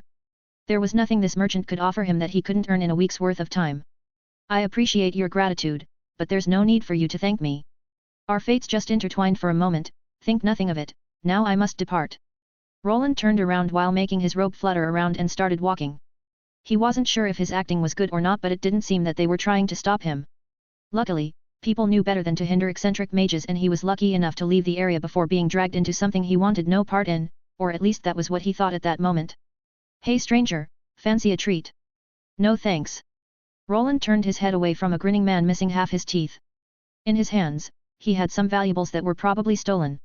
To make things worse, he smelled of narcotics, something that also existed in this world. A plethora of them existed, some resembling white powder, while others took the form of sparkling liquids or even crystals. Don't be like that, I've got some good fairy dust, my friend. Or do you perhaps prefer something stronger? Roland didn't reply. Instead, he removed himself from the alleyway he had ducked into. Just like when he took an airship, people seemed to follow him around. After leaving the mansion, he had been followed by someone, but eventually lost them during his trip through the city. Luck wasn't on his side though, as he ended up in what looked like the slums. After he navigated the narrow, winding streets of the slums, Roland couldn't help but feel a sense of unease. The atmosphere was thick with desperation, and the air was heavy with the stench of decay and filth. Shady figures lurked in the shadows, eyeing him as if they wanted to cause him harm. However, thanks to his bulky frame and armor, they seem unwilling to initiate a proper confrontation. This is bad. Could Albrook turn to this if we ignore the gambling and pleasure district? It was disconcerting to witness such a place in a supposedly well-run territory. It seemed the older Valyrian brother had chosen to turn a blind eye to the seedy elements within the city. Perhaps those managing the place were lazy or had been bought off by the criminal underworld. Whatever the case, it was evident that Aldbourne had its fair share of problems. This situation reminded him of the small criminal council forming within Albrook. They had been stopped before things got out of hand and were now even collaborating with the current leader of the Thief Guild. In a sense, they had an agreement, but his city didn't leave so many people out on the streets. There were cleaner ways of running gambling dens and red light districts than what he was witnessing here. Something like this wasn't anything new to him, as it seemed to happen in almost all cities. With the settlement's growth, the wealth distribution tended to favor the top percentile. It flowed toward the rich merchants, store owners, and nobility while leaving others struggling to make ends meet. The gap between the wealthy and the impoverished continued to widen as finding jobs became increasingly harder. In this world, entities similar to charities were practically non-existent due to limited resources.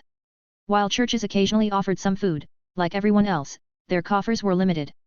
The nobility, possessing both power and wealth, hoarded it out of fear.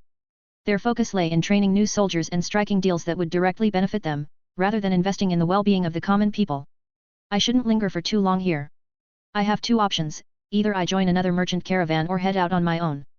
Dragness Island, where he found himself, lacked a proper train connecting most of the cities. The density of monsters outside the settlements was higher, making solo travel quite dangerous. Even seasoned adventurers preferred to journey with a caravan, knowing there was safety in numbers. Monsters outside dungeons behaved differently from those created by dungeon cores. They wouldn't just mindlessly attack everyone to risk their lives and usually avoided well-lit gatherings with a lot of people. But they probably won't let me travel with them unless I reveal my adventurer card. Things would become problematic if his enemies were made aware of his travails here. Emerson was still alive, as were other knight commanders. Even the knights from the Baskerville family had attempted to attack him, so maintaining a low profile was crucial. It wouldn't be surprising if these individuals acted similarly upon discovering his presence at their doorstep. Going out alone might be dangerous, but I should be able to avoid monsters, and flying is an option too now, but I might have to wait until it's dark. The gate guards will want to see some identification. Roland had gained entrance into the city thanks to the merchants he had saved. The guards recognized them and allowed the carriage to pass without hindrance. However, leaving the city would likely prove more difficult. Although he had shaken off his previous pursuers, he was certain they remained keenly interested in his true identity. They appeared to be embroiled in some form of power struggle and perhaps suspected he had been hired to rescue the young girl. "Hey, didn't I tell you to get that coin ready by today?" "What do you mean? We returned all of it. Did you forget about the interest? That's why I dislike dealing with little brats. If you can't pay off your loan now, then I'm sure we can arrange something. Your friend there isn't that bad, we can use her." "No. We gave you everything back." His thoughts were interrupted by the sounds of a loud conversation. Roland had surrounded himself with a concealment spell that masked his presence, but he couldn't help but overhear the heated exchange between some individuals. It seemed to be a dispute over money, and one of them mentioned something about using someone as collateral. While normally he would have just ignored it, but the lenders sounded rather young, which piqued his interest. Roland was on his way through an alleyway and the sounds were coming from one of the decrepit buildings on the way. He was able to peek through some gaps in a boarded-up window, and inside he saw 3 adult men confronting a group of children. The one that he heard shouting was a boy who didn't seem much older than 12. Behind him was a girl who seemed slightly younger and another boy of similar age. On the other side stood a smug-looking man who reminded him of a rat.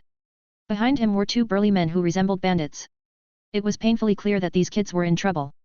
They had likely become involved in one of the oldest scams, taking a loan. Now these loan sharks would keep trying to fleece them for more money, and their eyes were seemingly set on the young girl.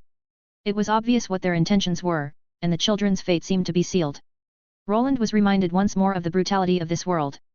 People were often judged by the classes they were born into, and the 3 youths he encountered were simple farmers with no land to cultivate. Farmlands were scarce around this city, which prioritized commerce over agriculture. To make a living, these children would likely need to venture outside to a different area. However, with no money and monsters lurking everywhere, such a journey would likely end in tragedy. They look like orphans, no caravan would probably take them without compensation. There is also no adventurer guild here, so they wouldn't be able to hire any adventurers either. This place was not near any dungeon, which was the biggest reason why he saw mostly mercenaries everywhere.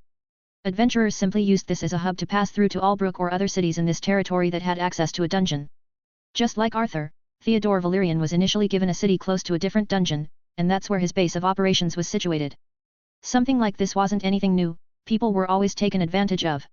In the past, Roland usually ignored such things as he needed to watch out for his own well-being. In his earlier years, he found himself in situations where he had to rely solely on himself, yet he harbored no illusions of superiority over others. He acknowledged that his advantageous position came largely from lucky circumstances. It was a pure circumstance that he arrived from a different world with skills that enabled him to survive. Things were different now though. Roland had achieved a certain amount of power and the unfolding situation was making his blood boil. However, if he intervened in this situation it needed to be done with some thought. Unwanted attention was something that he didn't want, and even if he helped these children, their problems would probably not vanish but just be postponed. It would be better if I didn't use any obvious magic, and take out the lookout first. He found himself in an alleyway and it led out to one of the streets. Someone that looked like a criminal was standing right at the end and was probably part of the trio that was trying to scam the children. Thus, after scanning the entire area for other potential threats he started moving. His presence had not been noticed yet, so sneaking up behind this lone man wasn't difficult. Hey! Before the individual could raise the alarm to his companions, he suddenly collapsed to the ground. Roland swiftly triggered a basic sleeping spell, effectively incapacitating the low-level thug. Quickly, he dragged the unconscious figure back into the alleyway, concealing him under a pile of trash where he would remain undisturbed for several hours. With the threat neutralized, there was no one to watch the alleyway and the lone door leading into the building. Time to leave an impression. He activated some runes to produce a momentary sound barrier around most of the building. With it in place, he was free to kick the door down and stride with confidence into the dimly lit room. The loan sharks and the children all turned their attention toward the sudden flying door that collided with a wall. The three adults wore expressions ranging from surprise to outrage, while the children appeared startled by the unknown arrival of a third party. What the? Who the hell are you? I don't know, who could I be? Roland altered his voice as always and slowly approached the three men. He didn't need to introduce himself, it was obvious that many criminals existed within the city.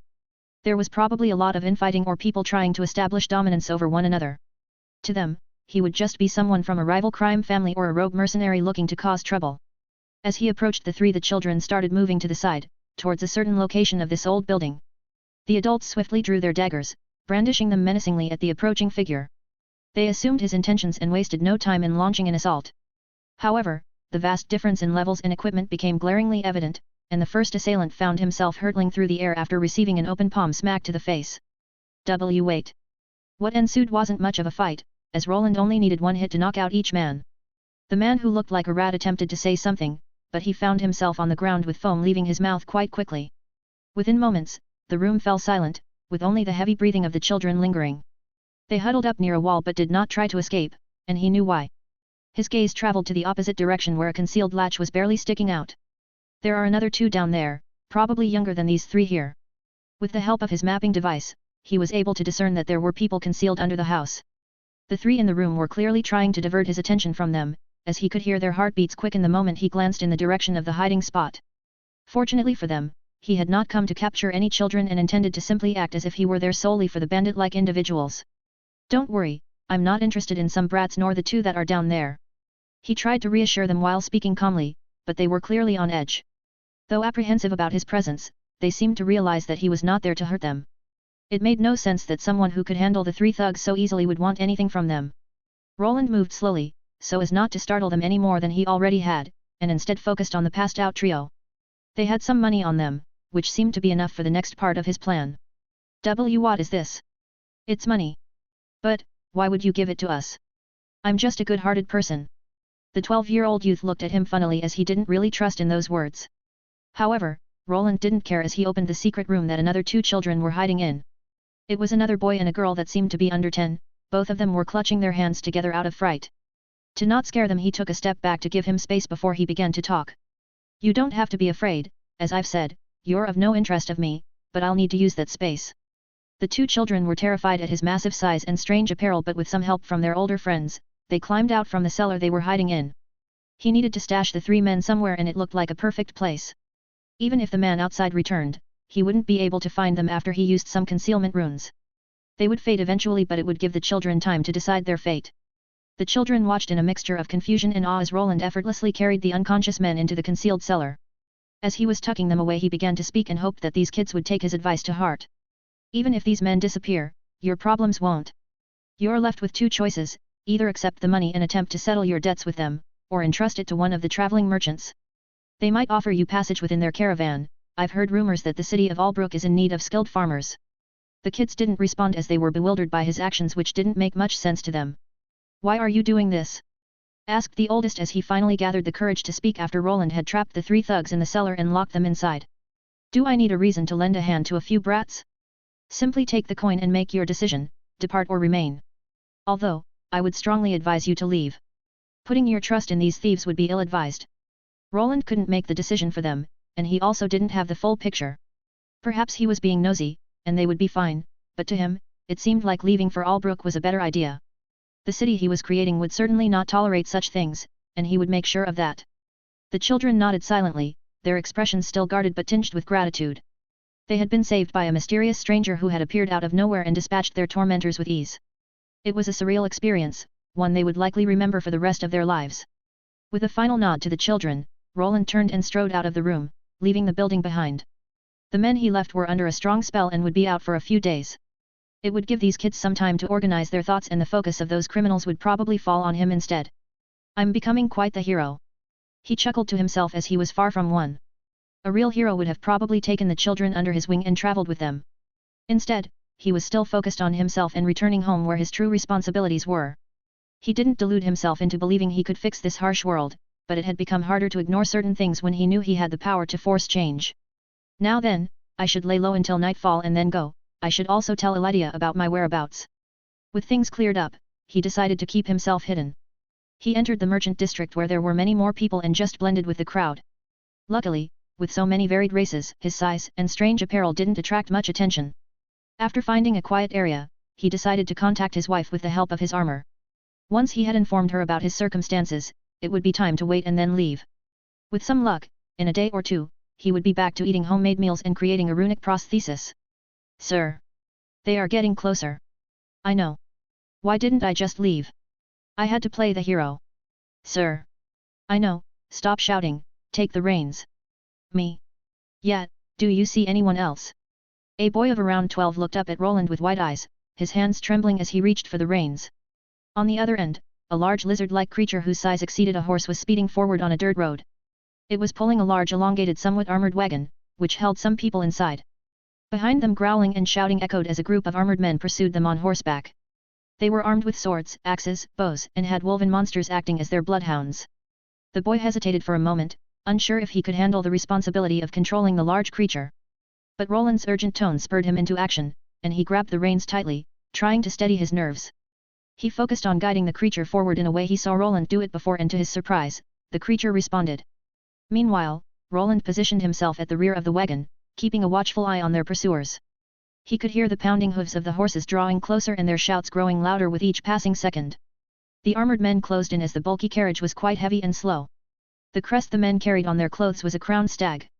Their weapons glinted in the moonlight and continued to get closer with each passing moment. Well, it's too late to turn back now.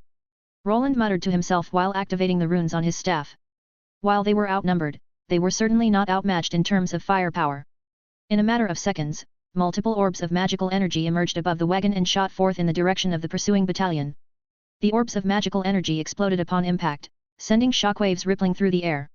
The pursuing riders were caught off guard, their formation disrupted as some were knocked off their mounts while others struggled to maintain control. The woven monsters howled in pain as the magical blasts hit them, causing them to scatter to avoid the damage.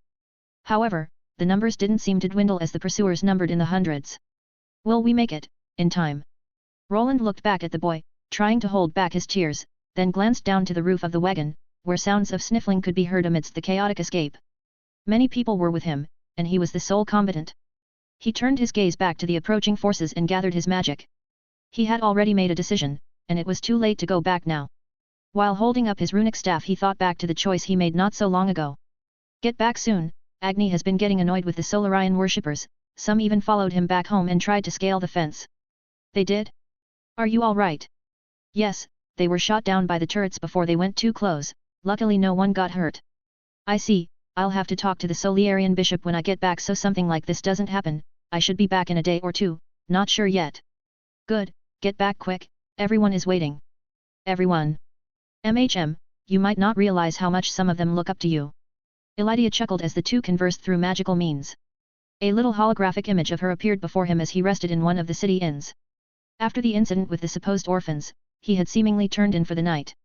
He had purposely paid for a room with a large window through which he intended to sneak out in a few hours. Then he would disappear into the dark streets and make his way over the city wall, as if he was never there. His presence here would become known with time, and perhaps he would have some guards to contend with in the morning. Before that could happen, he needed to leave. I'm not sure about that. You underestimate your own charms. Sometimes I'd wish you were more aware of them, mostly when you are around other women. Her sentence trailed off a bit at the end, so he didn't truly get it. The magical instruments they were using had some faults, and sometimes the audio cut off due to static or the person not talking directly into the microphone device. Hey? What's that? Oh, nothing. I'll be waiting. I love you. I love you too. After ending the call, a sense of warmth enveloped him. Knowing that he had someone waiting for him back home gave him newfound motivation. For Roland, who had expected to live a lonely life stuck in a smithy, this feeling was quite odd, but also something he now desired. He wasn't sure if he would ever be able to go back to those old days, but this didn't change the fact that he preferred a limited number of people around him. He was still a true introvert at heart. Now that I'm able to make better spatial spaces, I should make some replacement parts. While waiting, Roland went over his rune mark, the first armor set. It was slowly but surely reaching the limit of its life cycle. His skill that allowed him to reform his creations had been activated several times, and the runes had deteriorated as a result. He had patched up some critical places, but eventually, it would break down. Using his Overlord's Might skill in conjunction with magic increased the rate of failure. In a situation like this, it would be best to replace the parts directly, but he didn't have the resources to create multiple sets of this armor. I was gone for around a month and I asked the dwarves to leave some mithril for me. Arthur should have ordered the materials I asked for too. Once he returned home, he would be quite busy. Not only did he need to make a working prosthesis and a new runic armor, but he also had another project in mind. There was a reason why he had researched mage towers and dimensional magic.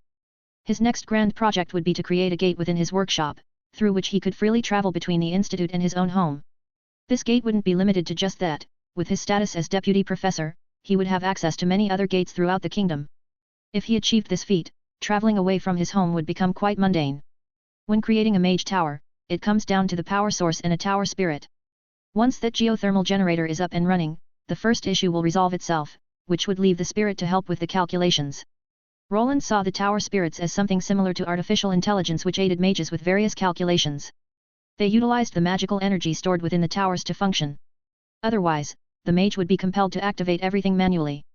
He had already prepared a certain thing for this issue and was eager to move into the testing phase once he was back home. I'll wait half an hour and head out. With all this in mind, he started to wait, and once the coast was clear it was time to make his way out through the window. He had already paid for his lodging, so with a clear conscience he activated some concealment runes. His body faded into the shadows and stopped producing any sounds. This helped him to arrive on the streets without alerting any of the patrolling guards. There was a loose curfew in this city, with some areas off limits during the late night hours.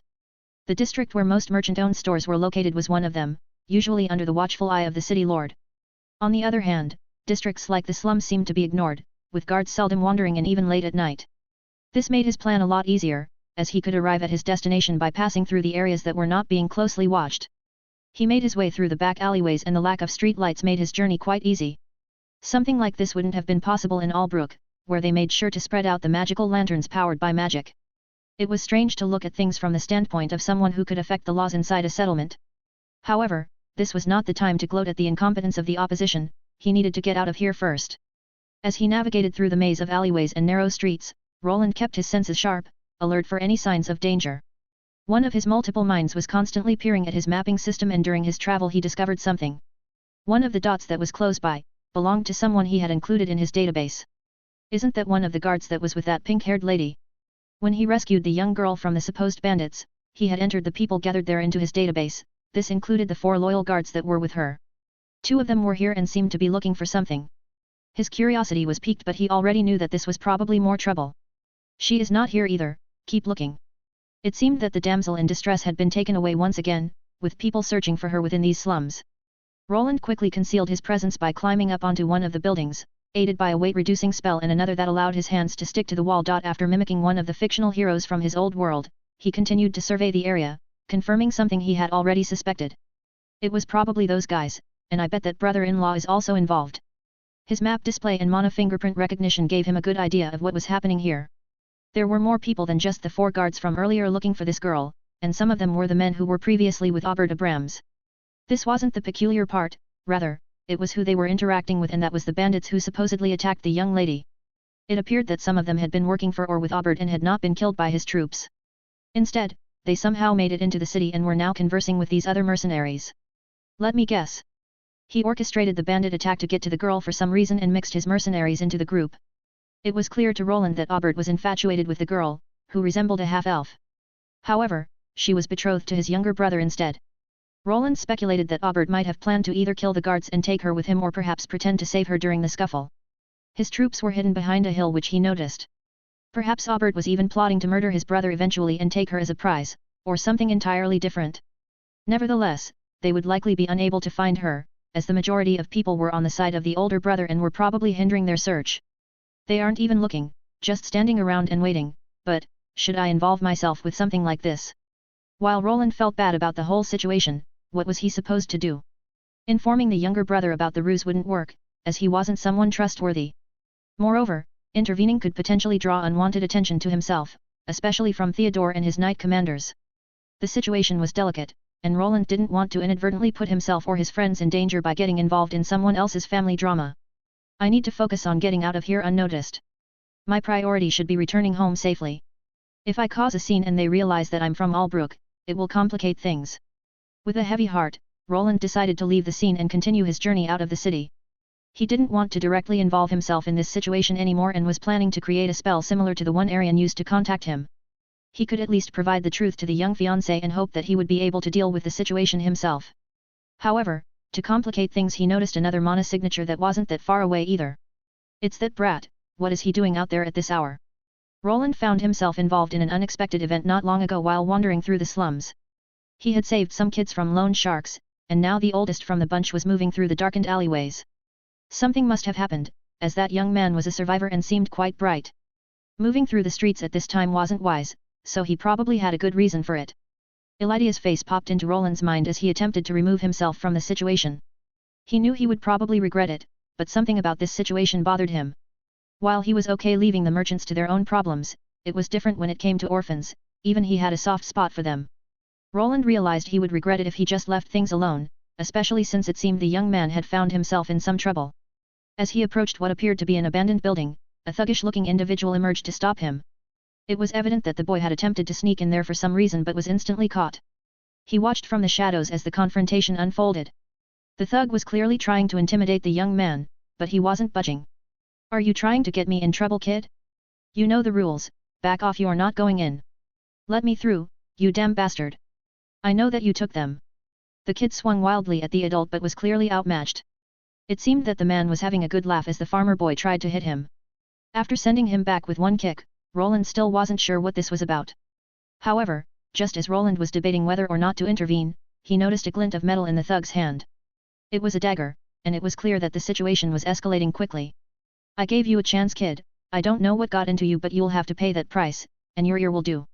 After a cackle escaped from the man's mouth, he pulled out his dagger and started approaching the child with a menacing look on his face.